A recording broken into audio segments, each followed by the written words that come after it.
പ്രിയപ്പെട്ടവരെ, കാനായിലെ കുടുംബത്തിൽ എന്തെല്ലാം ഉണ്ടാകേണ്ടതായിരുന്നു. ഒരു വഴക്കുണ്ടാകേണ്ടതായിരുന്നു, ഒരു പ്രശ്നം ഉണ്ടാകേണ്ടതായിരുന്നു, ഒരു പോര് നടക്കേണ്ടതായിരുന്നു. പക്ഷെ അതൊന്നും സംഭവിച്ചില്ല. വീഞ്ഞു തീർന്നു പോയി എന്ന് ഇവിടെ വളരെ പ്രധാനപ്പെട്ട ഒരു കാര്യമുണ്ട്. പരിശുദ്ധ അമ്മ ആ കുടുംബത്തിന്റെ വിഷമം ഏറ്റെടുത്തത് അമ്മയുടെ ഒരു ദുഃഖമായിട്ട് ഏറ്റെടുത്ത പോലെ തോന്നി. ആരുടെയോ ഒരു ദുഃഖം ഏറ്റെടുത്ത ഒരു ഫീലിംഗ് അല്ല അതിനകത്ത് കിട്ടുന്നത്. നമുക്കിപ്പോൾ നമ്മളോടൊരു ഒരാൾ വിഷമം പറഞ്ഞാൽ അത് നമ്മുടെ ദുഃഖമാകണമെങ്കിൽ ഇച്ചിരി പാടാണ്. അത് അവരുടെ ദുഃഖം, നമ്മളോട് എത്ര പറഞ്ഞാലും അത് അവരുടെ ദുഃഖം തന്നെയാണ്. നമ്മുടേതായിട്ട് അത് ഏറ്റെടുത്ത് നമ്മൾ പ്രാർത്ഥിക്കാറുണ്ട്. നമുക്കങ്ങനെ ഉണ്ടാകണമെങ്കിൽ ഇച്ചിരി പാടാണ്. എനിക്കങ്ങനെ ഉണ്ടായിട്ടില്ല. വളരെ ചില സാഹചര്യങ്ങളിൽ മാത്രമേ ഉണ്ടാകാറുള്ളൂ. ഇപ്പോൾ ഒരുപാട് പേര് പ്രാർത്ഥിക്കാൻ പറയുമ്പോൾ അതെൻ്റെ വിഷയമാകുന്നില്ല. പലപ്പോഴും അത് അവരുടെ വിഷയമായി നമ്മൾ പ്രാർത്ഥിക്കുന്നു. ആ വേദന നമുക്ക് ഫീൽ ചെയ്യാറില്ല. പരിശുദ്ധ അമ്മ യേശുവിൻ്റെ അടുത്ത് ചെല്ലുമ്പോൾ ആ കുടുംബത്തിൻ്റെ ഒരു വിഷമാവസ്ഥയെ അമ്മ സ്വന്തം കുടുംബത്തിൻ്റെ ഒരു വിഷമാവസ്ഥയായി ഏറ്റെടുത്ത ഒരു അനുഭവം ഈ വാക്കിൽ നിന്ന് വ്യക്തമാകുന്നു.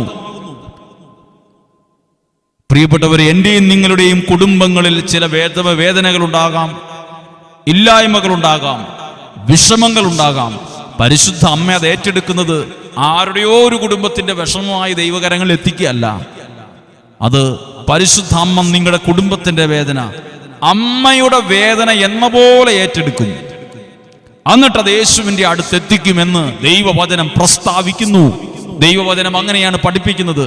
പരിശുദ്ധ അമ്മ പറഞ്ഞത്, ഇവിടെ വീഞ്ഞില്ല, തീർന്നുപോയി. ഇനി നോർമലായി സാധാരണ രീതിയിൽ ചിന്തിക്കുമ്പോൾ ഓർക്കണം, ഭക്ഷണ സാധനങ്ങൾ, വിളമ്പാനുള്ള ഭക്ഷണ സാധനങ്ങൾ തിണ്ണയിലല്ല ഒരുക്കി വെക്കാറുള്ളത്. അത് വീഞ്ഞായാലും ഭക്ഷണ പദാർത്ഥങ്ങളായാലും അത് ഒരുക്കി വയ്ക്കുന്നത് മിക്കവാറും അടുക്കളയുടെ പുറകുവശത്തുള്ള ഒരു ഭാഗത്ത്, പുറകുവശത്തായിരിക്കും ഇതെല്ലാം ഒരുക്കുക.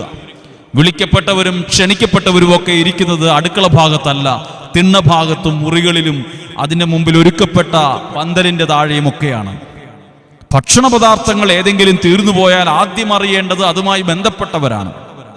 ഭക്ഷണ പദാർത്ഥങ്ങൾ വിളമ്പുന്നവരാണ്, അല്ലെങ്കിൽ അത് ഉണ്ടാക്കുന്നവരാണ്. അത് ഒഴിച്ചു കൊടുക്കുന്നവരും വിളമ്പിക്കൊടുക്കുന്നവരുമാ അതിൻ്റെ അളവും കണക്കും ഒക്കെ പെട്ടെന്ന് മനസ്സിലാകുന്നത്. തീരെ ഇതെല്ലാവർക്കും തികയത്തില്ല. പക്ഷെ അവര് പോലും അറിയുന്നതിന് മുമ്പ് ആ കുടുംബത്തിന്റെ ഒരു ദുഃഖത്തെ ആദ്യം അറിഞ്ഞത് അമ്മയാണെങ്കിൽ, ആ അമ്മ ഈ കാനായിലെ കുടുംബത്തിൽ എവിടെയായിരിക്കും ഉണ്ടായിരുന്നത്? വന്നയാളുകളോട് സംഭാഷണം നടത്തിയും വന്നയാളുകളോടും ബന്ധുക്കളോടും സുഹൃത്തുക്കളോടും കുശലം പറഞ്ഞും സാധാരണ ക്ഷണിക്കപ്പെട്ടവരെ ഒരാളെ പോലെ ആയിരുന്നു ആ വീട്ടിൽ പെരുമാറിയിരുന്നത് എങ്കിൽ ഈ കുറവ് ഒരുപക്ഷെ അറിയില്ലായിരുന്നു. പരിശുദ്ധ അമ്മ ആ കുടുംബത്തിന്റെ ഒരു കുറവ് അറിഞ്ഞെങ്കിൽ ആ കുടുംബത്തിന്റെ മൈന്യൂട്ട് കാര്യങ്ങളിൽ വരെ, ഏറ്റവും നിസ്സാരപ്പെട്ട എന്ന് കാണുന്ന കാര്യങ്ങളിൽ വരെ അമ്മയുടെ ശ്രദ്ധയുണ്ടായിരുന്നു. അമ്മ അതിനെക്കുറിച്ച് ചിന്തിച്ചിരുന്നു, അതിനെക്കുറിച്ച് അന്വേഷിച്ചിരുന്നു. പ്രിയപ്പെട്ടവർ, ആ വീട്ടിലെ പ്രധാനപ്പെട്ട ആളുകളല്ല, വീട്ടിലെ ഒരു ഉത്തരവാദിത്തപ്പെട്ട അപ്പനോ അമ്മയോ ചെന്ന് ഭക്ഷണം ഉണ്ടാക്കുന്ന ഒരാളോ ചെന്നോ അല്ല പറയുന്നത് സംഭവം എന്തു ചെയ്യുമെന്ന് ആലോചിച്ചത്, ആദ്യം അറിഞ്ഞത് അമ്മയാണ്. ഇവിടെ നമ്മൾ ഒരു കാര്യം ഓർക്കുക, നമ്മൾ പോലും നമ്മുടെ കുടുംബത്തിന് സംഭവിക്കാൻ സാധ്യതയുള്ള ഒരു കാര്യത്തെക്കുറിച്ച് ചിന്തിക്കുന്നതിന് മുമ്പ്, അറിയുന്നതിന് മുമ്പ് അമ്മ നമ്മുടെ കുടുംബത്തിന്റെ കാര്യങ്ങളെ ശ്രദ്ധിച്ചിരിക്കും, അറിഞ്ഞിരിക്കും. അതറിഞ്ഞിട്ട് ഒരുപക്ഷെ നമ്മളോടായിരിക്കില്ല അത് പറഞ്ഞത്. ആ വീട്ടിൽ വീഞ്ഞു തീർന്നു പോയി എന്നറിയുമ്പം സാധാരണഗതിയിൽ നോർമലായി ചിന്തിച്ചാൽ ചെന്ന് പറയേണ്ടത് ആ കുടുംബത്തിലെ കുടുംബനാഥനോട്, ആ കുടുംബത്തിൽ ഉത്തരവാദിത്തപ്പെട്ട ഒരാളോട്, ഏതെങ്കിലും ഒരു പുരുഷനോടാണ് പറയേണ്ടത്. ഇവിടെ വീഞ്ഞു തീർന്നു പോയി എന്ന് പറയേണ്ടത്. നമ്മുടെ വീട്ടിൽ അങ്ങനെയല്ലേ? ആ വീടുമായി ബന്ധപ്പെട്ട് നിൽക്കുന്ന ഏറ്റവും ആ കാര്യങ്ങളിൽ ഓടി നടന്ന് ചെയ്യുന്ന ഒരാളോട് പറയും, സഹോദര, അല്ലെങ്കിൽ ഇന്ന പോലെ ഒരു വിഷയമുണ്ട്, വേണ്ട പോലെ ശ്രദ്ധിച്ചോണം എന്ന് പറയേണ്ടത്. പക്ഷെ പരിശുദ്ധ അമ്മ ചെന്ന് പറഞ്ഞത് യേശു പരിഹരിക്കാൻ കഴിവുള്ള യേശുവിൻ്റെ അടുത്താണ്. പ്രിയപ്പെട്ടവരെ, ശ്രദ്ധിക്കുക, നമ്മൾ പോലും നമ്മുടെ ജീവിതത്തിൽ സംഭവിക്കാൻ സാധ്യതയുള്ള ദുഃഖങ്ങളെക്കുറിച്ച് നമ്മൾ അറിയുന്നതിന് മുമ്പ്, നമ്മുടെ കുടുംബത്തിൽ സംഭവിക്കാൻ സാധ്യതയുള്ള ഒരു പ്രശ്നത്തെക്കുറിച്ച് നമ്മൾ അറിയുന്നതിന് മുമ്പ് അമ്മ നമ്മുടെ വിഷയങ്ങളെ അറിയും. അമ്മ നമ്മുടെ വിഷയങ്ങളെ അറിയുമെന്ന് മാത്രമല്ല, അത് എത്തേണ്ട സ്ഥലത്ത് അത് സുരക്ഷിതമായി എത്തിക്കും.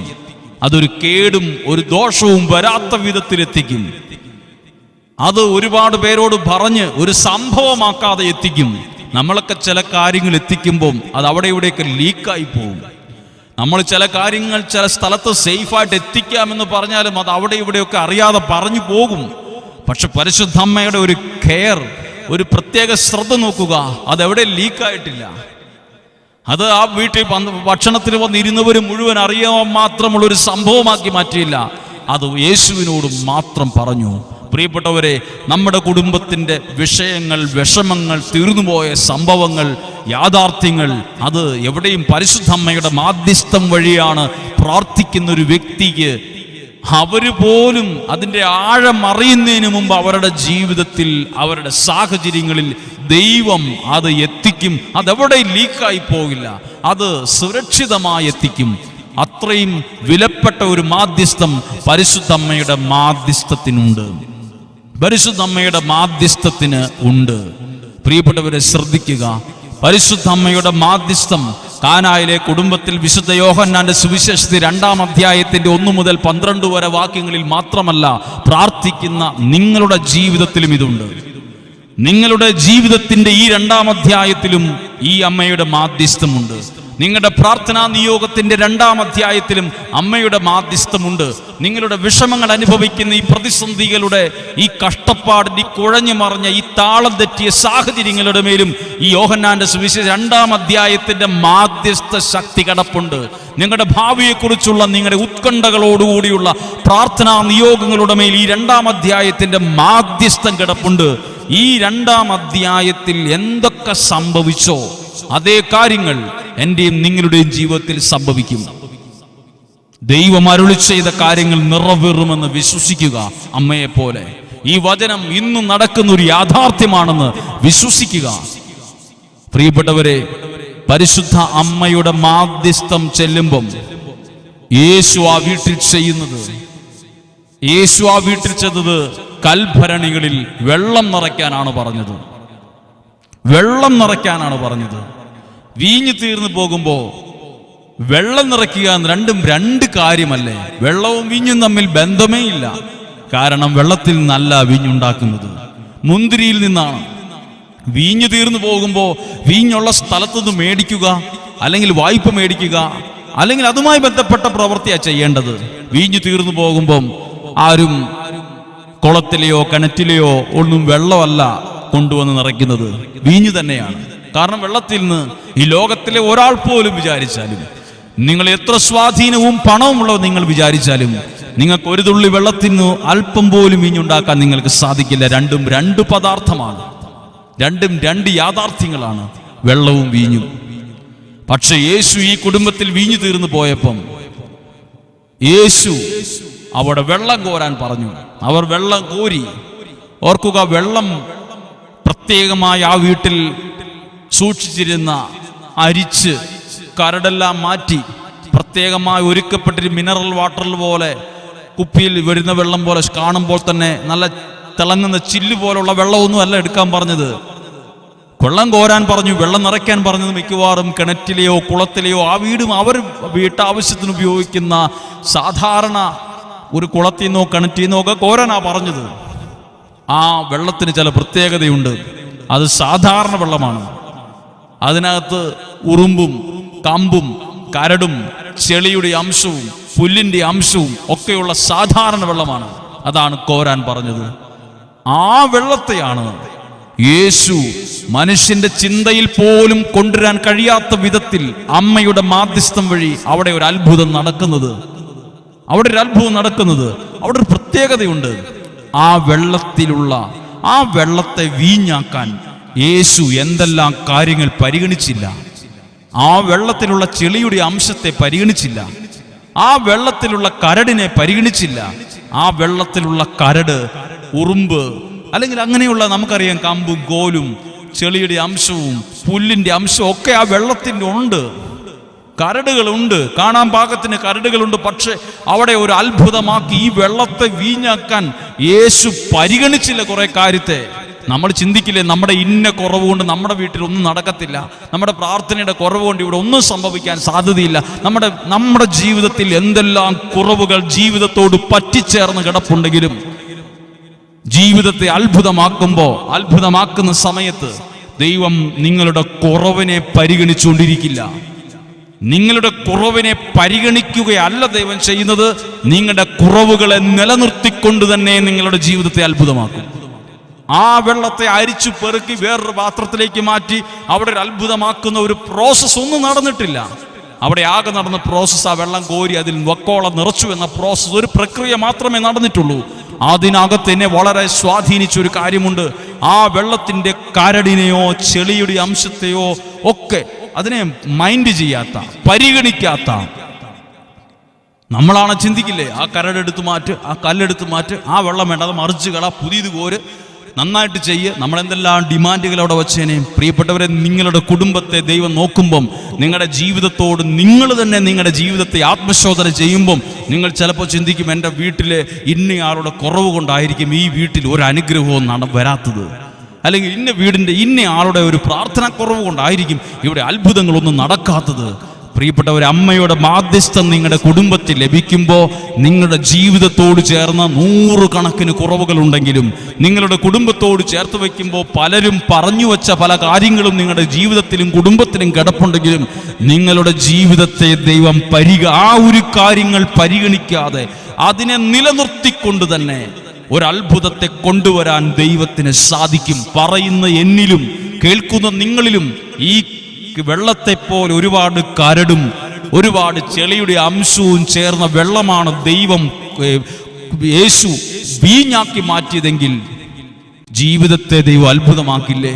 നിങ്ങളുടെ ജീവിതത്തിൽ ദൈവം അത്ഭുതം ചെയ്യുന്ന സമയമാണ് ഈ സെപ്റ്റംബർ മാസത്തിന്റെ ഈ നാളുകൾ, ഈ ആദ്യ നാളുകളില്ലേ, അത് മാധ്യസ്ഥം തേടി പ്രാർത്ഥിക്കുന്ന വിലപ്പെട്ട ചില നാളുകളല്ലേ.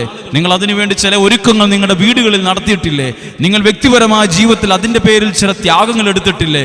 ഇതെല്ലാം ചെന്ന് അവസാനിക്കുന്നത് നിങ്ങളുടെ ജീവിതത്തിൻ്റെ ചില അവസ്ഥകളെ നിലനിർത്തിക്കൊണ്ട് തന്നെ ദൈവം ഒരു അത്ഭുതത്തെ കൊണ്ടുവരും. ഇവിടെ ഓർക്കുക, ഈ ചെളിയും ഈ കമ്പും ഈ കരടും ഒക്കെയുള്ള സാധാരണ പച്ച വെള്ളത്തെ അത്ഭുതമാക്കി വീഞ്ഞാക്കി വിളമ്പുമ്പം അവിടെയുള്ളവർ ആരും പറഞ്ഞില്ല, ഇതിനെന്തോ ഒരു ചെളിച്ചവ പോലെ തോന്നുന്നുണ്ട്, ഇതിനെന്തോ ഒരു മണം വ്യത്യാസമുണ്ട്. ഇത് ഏറ്റവും നല്ലതായിട്ടാണ് അവർ അനുഭവിച്ചറിയുന്നത്. ദൈവ സാന്നിധ്യത്തിൽ നിന്നുകൊണ്ട് നിങ്ങളോട് പറയട്ടെ, നിങ്ങൾ ആരായിരുന്നാലും നിങ്ങൾക്ക് നിങ്ങളുടെ പഴയകാല ജീവിതത്തിലെ ചില കുറവുകളൊക്കെ ഉണ്ടെങ്കിലും ഒരു മനുഷ്യനും തിരിച്ചുപോലും അറിയാൻ കഴിയാത്ത വിധത്തിൽ, തിരിച്ചറിയാൻ പോലും പറ്റാത്ത വിധത്തിൽ നിങ്ങളെ അത്ഭുതമായി പലരുടെയും മുമ്പിൽ നിർത്താൻ, പല ഇടങ്ങളിലും കൊണ്ടുപോകാൻ, ആളുകൾ അത്ഭുതത്തോടെ നമ്മളെ കാണത്തക്ക വിധം നമ്മുടെ ജീവിതത്തിന്റെ ചില കുറവുകൾ ഒരു ഭാഗത്ത് ഉണ്ടെങ്കിൽ അത് നിലനിർത്തിക്കൊണ്ട് തന്നെ ജീവിതത്തെ അത്ഭുതമാക്കി മാറ്റാൻ ദൈവത്തിന്, യേശുവിന് പറ്റും. ജീവിതത്തിലെ ചില കുറവുകളെ ഓർത്ത് നിങ്ങൾ ഇവിടെ ദുഃഖിക്കുകയല്ല, നിങ്ങൾ ഒരുപാട് നിരാശപ്പെടുകയല്ല, ജീവിതത്തിൽ അർത്ഥമില്ലായത് ചിന്തിക്കുകയല്ല. അത് നിലനിർത്തിക്കൊണ്ട് തന്നെ ജീവിതത്തെ മാറ്റുന്ന, അത്ഭുതമാക്കുന്ന ഒരു ദൈവശക്തി നിങ്ങളിൽ പ്രവർത്തിച്ചിരിക്കും. ഇതിനെല്ലാം കാരണമായത് പരിശുദ്ധ അമ്മയുടെ മാധ്യസ്ഥമാണ്. ഈ ദിവസങ്ങളിൽ പ്രാർത്ഥിക്കുമ്പോൾ നമുക്കും നിങ്ങളുടെ കുടുംബത്തിന് വേണ്ടി എല്ലാവരും ചേർന്ന് പ്രാർത്ഥിക്കുന്നു. നിങ്ങളുടെ പ്രാർത്ഥന വിലയുള്ളതാണ്. ഇന്നയാൾ പ്രാർത്ഥിച്ചാൽ മാത്രമാണ് പ്രാർത്ഥന ദൈവം കേൾക്കുക എന്ന ചിന്തകൾ മാറ്റുക. നിങ്ങളുടെ പ്രാർത്ഥനയും ദൈവസന്നിധിയിൽ വിലയുള്ളതാണ്. നിങ്ങളുടെ പ്രാർത്ഥനയ്ക്ക് വിലയുണ്ട്. നിങ്ങളുടെ ചെറിയ അധ്വാനത്തിന് പോലും വിലയുണ്ട്. ദൈവസന്നിധിയിൽ ഒരു വലിയ അത്ഭുതം ആ കാനായിലെ കുടുംബത്തിൽ നടക്കുമ്പോൾ ആ കുടുംബത്തിൽ ആ വെള്ളം കോരിയ പരിചാരകർ വരെ ഒരു നിസാരമായ പ്രവൃത്തിയാ ചെയ്തതെന്ന് തോന്നും. പക്ഷെ അത് ദൈവസന്നിധിയിൽ ഇന്നും ഓർക്കുന്നൊരു പ്രവൃത്തിയാണ്. ഇന്നും എത്രയോ ആൾക്കാർ വെള്ളം കോരിയിട്ടുണ്ട്.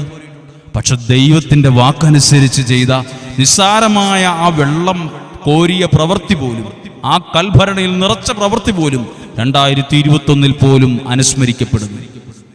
ദൈവസന്നിധിയിൽ ചെയ്യുന്ന ചെറിയ പ്രവൃത്തികൾ പോലും അത് വലിയ വിലയുള്ളതാണ്. നിങ്ങൾ ഈ നോമ്പുകാലത്ത് ചിലപ്പോൾ ഒരു നേരത്തെ ഭക്ഷണമായിരിക്കും ചിലപ്പോൾ ഉപേക്ഷിച്ചത്, ചിലപ്പോൾ ചെറിയൊരു ത്യാഗമായിരിക്കും. അത് ദൈവസന്നിധിയിൽ എന്നും അനുസ്മരിക്കപ്പെടും. എന്നും അത് ഓർക്കും. അത് പെട്ടെന്നങ്ങ് മറന്നു പോകത്തില്ല. നമ്മൾ മറന്നാലും അതിനെ പരിഗണിക്കുന്ന ഒരു ദൈവമുണ്ട്, അതിനെ വിലയിടുന്നൊരു ദൈവമുണ്ട്. നിങ്ങളുടെ പ്രാർത്ഥന, നിങ്ങളുടെ എല്ലാ കണക്കുകൂട്ടലുകളും തെറ്റിയ സാഹചര്യത്തിലാണെങ്കിലും നിങ്ങൾ വിചാരിക്കുന്ന അത്രയും പ്രശ്നങ്ങളുടെ ആഴത്തിലേക്ക് നിങ്ങളുടെ കുടുംബം കടന്നു പോവില്ല. അത് നിങ്ങളെ തൊട്ടില്ല എന്ന് പറയുന്ന പോലെ തൊട്ട് തലോടി അങ്ങ് പോകും. അത് വലിയൊരു ആഴത്തിൽ ചെന്ന് പതിക്കേണ്ട വിഷയമായിരിക്കും ചിലപ്പം. പക്ഷെ പരിശുദ്ധ അമ്മയുടെ മാധ്യസ്ഥം നിങ്ങളുടെ കുടുംബങ്ങളെ വലിയ പ്രശ്നങ്ങളുടെ ആഴത്തിലേക്കോ വലിയ ദുഃഖത്തിന്റെ കയങ്ങളിലേക്കോ ഒന്നും കൊണ്ടു ചാടിക്കത്തില്ല. ചില സങ്കടങ്ങളൊക്കെ തൊട്ട് തലോടി അങ്ങ് പോകും. ഒരു പോറുന്ന വേദന ചിലപ്പോൾ അതിലൂടെ നമ്മൾ അനുഭവിച്ചത് വരും. പ്രിയപ്പെട്ടവരെ, ഖാനായിലെ കുടുംബത്തിൽ യേശു ചെയ്ത ആ വലിയ പ്രവൃത്തി, അതുപോലുള്ള ദൈവപ്രവൃത്തി പ്രാർത്ഥിക്കുന്ന അമ്മയെ സ്നേഹിക്കുന്ന നിങ്ങളുടെ കുടുംബത്തിലും വെളിപ്പെടുത്തും ദൈവം. കൊണ്ടുവരും. നിങ്ങൾ അനുഭവിക്കും ആ ദൈവ സാന്നിധ്യത്തെ, ആ ദൈവിക സാന്നിധ്യത്തെ, ആ ദൈവ പ്രവൃത്തിയെ നിങ്ങളിലൂടെ നിങ്ങളുടെ കുടുംബത്തിൽ എല്ലാവരും അനുഭവിക്കാനിട വരും. പ്രാർത്ഥിക്കുക. കേവലം കുറെ പ്രാർത്ഥനകൾ കൊണ്ട് മാത്രം ഒതുങ്ങിക്കൂടരുത്. പ്രാർത്ഥനയിലൂടെ മാത്രം ദൈവത്തെ കൊടുക്കുന്നവരാകരുത്. പ്രവൃത്തിയിലൂടെ ദൈവത്തെ കൊടുക്കണം. നമ്മൾ ജീവിക്കുന്നത് ഒരു പ്രത്യേക സാഹചര്യത്തിലാണ്.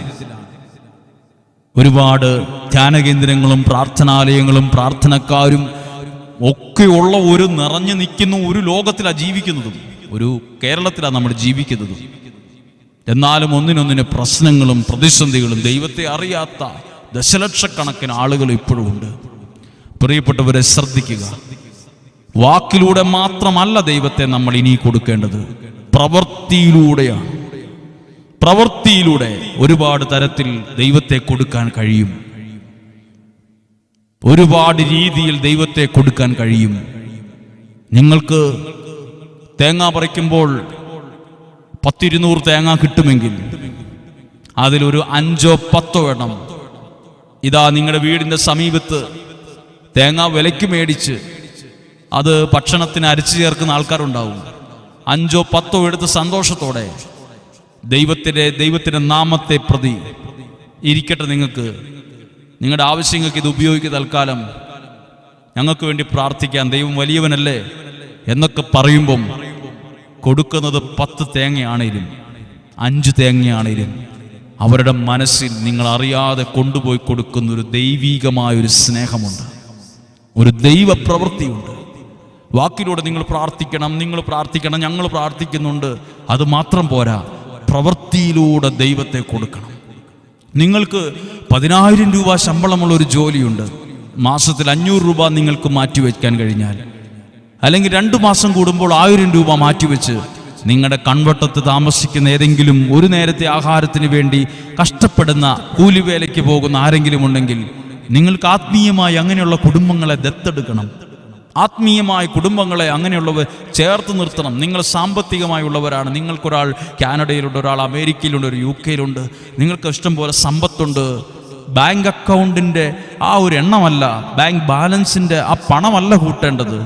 നിങ്ങളുടെ കുടുംബത്തിലെ ഒരു 4-5 ഏറ്റവും പാവപ്പെട്ടവരായി നിൽക്കുന്ന കുടുംബങ്ങളെ ആത്മീയമായി നിങ്ങളുടെ കുടുംബം ദത്തെടുക്കണം. എന്നിട്ട് മാസത്തിൽ ഒരുപക്ഷെ അവരുടെ ചെലവിന് ആവശ്യമായ മുഴുവൻ ഭക്ഷണ സാധനങ്ങൾ, അരിയായിട്ടും ഭക്ഷണ പദാർത്ഥങ്ങളായിട്ടും സന്തോഷത്തോടെ ആരുമറിയാതെ നിങ്ങളുടെ കാറിൽ കയറി കുടുംബമായി അവിടെ ചെന്ന് നിങ്ങളുടെ കുടുംബത്തിന് അവർക്കൊരു സർപ്രൈസ് ആവുന്ന വിധത്തിൽ അവരുടെ വീട്ടിൽ ചെന്ന്, ഇതാ ഞങ്ങളുടെ ഒരു സന്തോഷമാണ്, ഞങ്ങൾക്ക് ദൈവം തന്ന അനുഗ്രഹിച്ചതിൻ്റെ ഒരു സന്തോഷമാണ്, വേറെ ആരോട് നിങ്ങളിത് പറയുമൊന്നും വേണ്ട, നിങ്ങൾ പ്രാർത്ഥിച്ചാൽ മതി, ദൈവമാണ് ഞങ്ങളെ അനുഗ്രഹിച്ചത് എന്നൊക്കെ പറഞ്ഞ് നിങ്ങളുടെ സമ്പത്തിൻ്റെ ഒരു അംശം അവർക്കായി പ്രയോജനപ്പെടുത്തുമ്പോൾ ആ വീട്ടിൽ നിറയുന്ന, നിങ്ങളിലൂടെ ആ കുടുംബത്തിൽ നിറയുന്നത് ദൈവപ്രവൃത്തിയാണ്. അവർക്ക് ദൈവത്തോട് ബന്ധമാണ്, ദൈവത്തോട് സ്നേഹമാണ് ആ സമയത്തുണ്ടാകേണ്ടത്. വാക്കിലൂടെ മാത്രം പോരാ, പ്രവൃത്തിയിലൂടെ ദൈവത്തെ സ്നേഹിക്കാൻ. നിങ്ങളൊരു കച്ചവടക്കാരായിരിക്കാം, നിങ്ങളൊരു എന്ത് ചെയ്യുന്ന ആളായിരിക്കാം, നിങ്ങളുടെ കയ്യിലും കാണും ഏതെങ്കിലും വിധത്തിൽ. പ്രിയപ്പെട്ടവരെ, ഒരു കാര്യം പറയട്ടെ, നമ്മുടെ കയ്യിൽ വരുന്ന മുഴുവൻ പണവും നമുക്ക് പ്രയോജനപ്പെടുത്താനുള്ളതല്ല, നമുക്ക് തിന്നാനും സൂഹിക്കാനും വീട് വയ്ക്കാനും മാത്രമുള്ളതല്ല. അത് ചിലപ്പോൾ ദൈവം നമ്മുടെ കയ്യിൽ ചില പണം ഏൽപ്പിക്കുന്നത് അത് മറ്റുള്ളവർക്ക് കൊടുക്കാനും കൂടിയാണ്. അത് നമ്മളിലൂടെ അത് ചെയ്യുമ്പം അത് 10 രൂപയുടെ രൂപത്തിലാകാം, 50 രൂപയുടെ രൂപത്തിലാകാം, 1000 രൂപയുടെ രൂപത്തിലാകാം. നിങ്ങളുടെ കുടുംബങ്ങളിൽ ചില കാര്യങ്ങൾ ഇന്നു മുതൽ ചിന്തിക്കൂ. നിങ്ങൾ എല്ലാം കുടുംബമായി വലിയ പ്രാർത്ഥനക്കാരൊക്കെ ആയിരിക്കാം, വലിയ പ്രാർത്ഥിക്കുന്നവരായിരിക്കാം. അത് മാത്രം പോരാ, നിങ്ങൾ പ്രവൃത്തിയിലൂടെ പറ്റും പോലെ, നമ്മൾ പഴങ്കഥയിൽ പറയാറുണ്ടല്ലോ, അണ്ണാൽ കണ്ണനും തന്നാലായ വിധത്തിൽ എന്ന് പറയുന്ന പോലെ നമ്മളെ കൊണ്ടാവുന്ന പ്രവൃത്തി നമ്മൾ ലോകത്തിന് അതിന് ഫ്ലക്സ് ഒട്ടിക്കാനോ അതിനുവേണ്ടി നല്ല പബ്ലിസിറ്റി കൊടുക്കാനോ ഒന്നും ആവശ്യമില്ല. നമ്മളെ കൊണ്ടാവുന്നൊരു ദൈവപ്രവൃത്തി ദൈവനാമത്തിൽ ദൈവസ്നേഹത്തിൽ മറ്റുള്ളവർക്കായി കൊടുക്കുക. അപ്പോഴാണ് നമ്മളിലൂടെ അനേകം ആളുകൾ ഓർത്തു നോക്കുക. പ്രാർത്ഥനയിലൂടെ മാത്രം ദൈവത്തെ കൊടുത്തപ്പം, പ്രാർത്ഥനയിലൂടെ മാത്രം ദൈവത്തെ കൊടുക്കുന്നതിൻ്റെ ഇരട്ടി പ്രവൃത്തിയിലൂടെ ദൈവത്തെ കൊടുക്കാൻ അറിഞ്ഞാൽ ഈ ലോകത്തിൽ ക്രിസ്ത്യാനികൾ ഇതിനേക്കാൾ ഒരുപാടുണ്ടാകുമായിരുന്നു. ഇതിനേക്കാൾ ഉണ്ടാകുമായിരുന്നു, ഇഷ്ടം പോലെ ഉണ്ടാകുമായിരുന്നു. ക്രിസ്തുവിനെ അറിഞ്ഞ് ക്രിസ്തുവിനെ സ്നേഹിക്കുന്നവർ 1000 മടങ്ങ് വർദ്ധിച്ചേനെ. വാക്കിലൂടെ മാത്രമല്ല, പ്രവൃത്തിയിലൂടെ. ഈ നോമ്പിലൂടെ കടന്നു പോകുമ്പം എന്നെ കേൾക്കുന്നത് നല്ല മനസ്സോടെയോ സന്തോഷത്തോടെയോ ഒക്കെ ആയിരിക്കാം നിങ്ങൾ. ഒരുപക്ഷെ നിങ്ങളുടെ കുടുംബം, നിങ്ങൾ താമസിക്കുന്നത് നല്ല സുരക്ഷിതമുള്ള സന്തോഷമുള്ള ഒരു സ്ഥലത്തും ഒരു നാട്ടിലൊക്കെ ആയിരിക്കാം. ഓർക്കുക, നിങ്ങൾ നിങ്ങളുടെ കുടുംബത്തോട്, നിങ്ങളുടെ ഭാര്യയും ഭർത്താവും മക്കളും മാത്രം അടങ്ങുന്ന ഒരു ആത്മീയ രഹസ്യം പോലെ നിങ്ങളുടെ ഒരു കുടുംബത്തിൽ നിങ്ങളുടെ ഒരു സമ്പത്തിൻ്റെ ഒരു അംശം ആത്മീയമായി ചില കുടുംബങ്ങളെ ദത്തെടുക്കണം. അത് വേറെ ആരും അറിയരുത്. നിങ്ങളുടെ മക്കളോട് പറയണം, അവർ സാമ്പത്തികമായി കുറഞ്ഞിരിക്കുന്നവരാണ്. നമ്മൾ അവരെ ആത്മീയമായി ചേർത്ത് നിർത്തുകയാണ്. അവരുടെ ഭക്ഷണത്തിനുള്ള, അവരുടെ ചെലവിനുള്ളതെല്ലാം നമ്മൾ പറ്റുമ്പോൾ അവരെ സഹായിച്ചുകൊണ്ടിരിക്കും. ഒരുപാടൊന്നും വേണ്ട, ഒരു കുടുംബത്തെയെങ്കിലും. അങ്ങനെ ക്രിസ്തുവിൻ്റെ സ്നേഹം പ്രവൃത്തിയിലൂടെ, അതിലൂടെ ഒത്തിരി ദൈവം മഹത്വപ്പെടും. നമുക്കൊരുമിച്ച് പ്രാർത്ഥിക്കാം. ഈ വിഷയം ഞാൻ പറയുക മാത്രമല്ല, എൻ്റെ ജീവിതത്തിലും ഇതുപോലെ ചെയ്യുവാൻ ഞാനും പരിശ്രമിക്കുന്നു. ദൈവം നിങ്ങളെല്ലാവരെയും അനുഗ്രഹിക്കട്ടെ. പരിശുദ്ധ അമ്മയുടെ വിലപ്പെട്ടൊരു മാധ്യസ്ഥം നിങ്ങളുടെ കൂടെ ഉണ്ടായിരിക്കട്ടെ. പരിശുദ്ധ അമ്മയുടെ വിലപ്പെട്ട ഒരു സാന്നിധ്യം നിങ്ങളുടെ കുടുംബത്തിലുണ്ടായിരിക്കട്ടെ.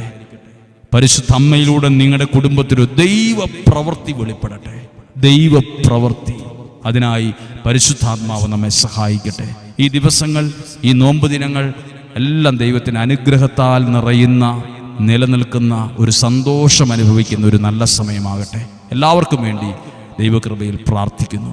ദൈവം നിങ്ങളെ അനുഗ്രഹിക്കട്ടെ. വിലപ്പെട്ട നിങ്ങളുടെ പ്രാർത്ഥനകൾക്കും ഒരുപാട് നന്ദി. ദൈവം സഹായിക്കട്ടെ.